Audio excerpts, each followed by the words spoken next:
Let's review. Last time, but I really want to make this very clear. Go ahead, Joni. The cholesterol pool. We talked about the pool of cholesterol. The liver creates a cholesterol pool, sends it back out into the periphery to be delivered to cells everywhere in the form of either cholesterol, if needed, or in the form of fatty acids, if needed. The cholesterol delivery system. We talked about the cholesterol delivery system. Again, VLDL, IDL, LDL, the oops. The reason that LDL is such a bad guy is because it's small enough to get inside the intima, it's more easily oxidized, and remember, it hangs around. So if something's just hanging around for a few minutes, probably can't cause too much of a problem. But if it's hanging around for 2 to 4 days, and that's its half-life, boy, if it doesn't get you the first time, the second time, the third time, or the umpteenth trillionth time, it'll get you the next time. So that's why LDL is the bad guy. That's why we have been so intent on measuring it. But it's not the only picture, because as you saw, if we don't measure the other particles, we can get lost, going down the wrong track thinking everybody's hunky-dory when that's not the case. Risk factors. I couldn't even get it on one slide. I had to use a second slide. I mean, again, if this doesn't scare you. Age, menopause, diabetes, smoking, hypertension, dyslipidemia means abnormal cholesterol, obesity, premature family history, chronic renal disease. A calcium score can be a detector. These are all the things that we measure. We can measure homocysteine, we can measure proteins, we measure for metabolic syndrome. Those are diabetics who are overweight, who have big tummies, and who have hypertension. That's the metabolic syndrome. We measure BNP, that's something we're going to talk about next week. We measure the lipoproteins, we measure the fibrinogen. All these are inflammatory markers. And once again, we go through, I mean, this is an incredible list of risk factors. And that's why that laboratory test goes on for pages, because we measure all of that. And then, of course, we measure it again to make sure we took care of business.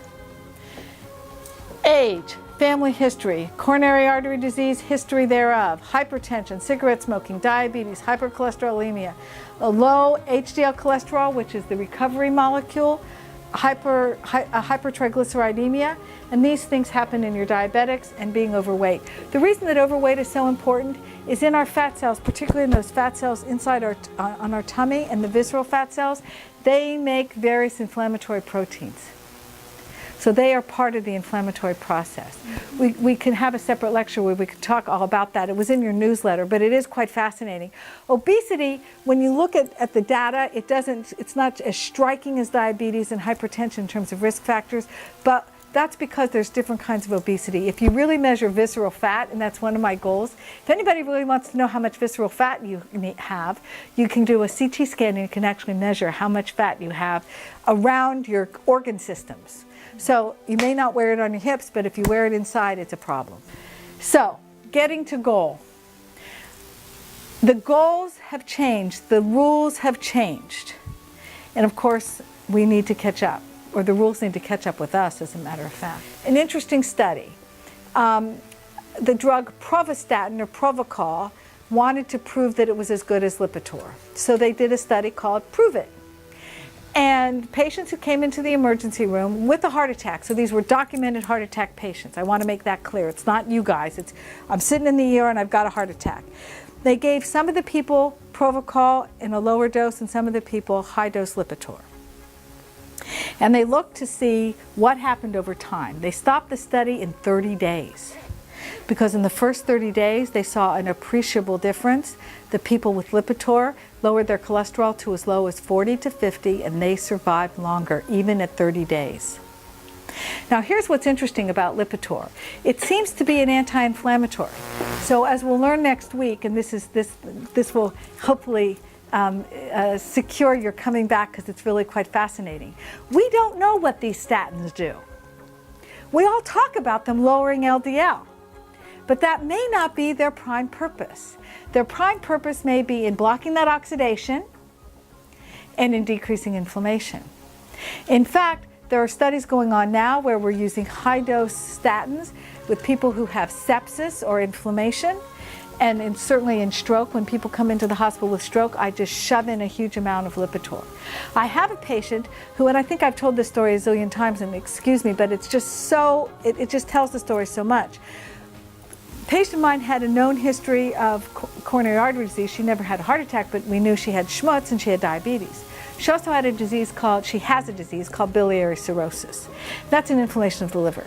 So we all got together. You know me, I talk with everybody. So we had the cardiologist and we had the GI person, everybody sitting there in the room, and I'm saying, okay, what do we do? Because if I give this woman statins, I may upset her liver disease. If I upset, you know, what's going to kill her, basically? She had been on Lipitor, and her liver function wasn't looking great. So the GI person said, biliary cirrhosis is going to kill her first. You've got to stop the statin. The cardiologist said he didn't know any different. So I said, okay. We talked it over. We decided we were going to stop the statin because we weren't sure. It was within a month. I got a call from the emergency room. It was 4 in the morning. All they had to do was tell me her name. And you can imagine. I said, oh, bad word. I said, oh, bad word.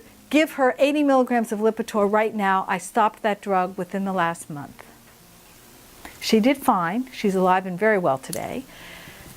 But that is why I go crazy when your drug companies and your insurance companies tell me that we have to stop or change these drugs.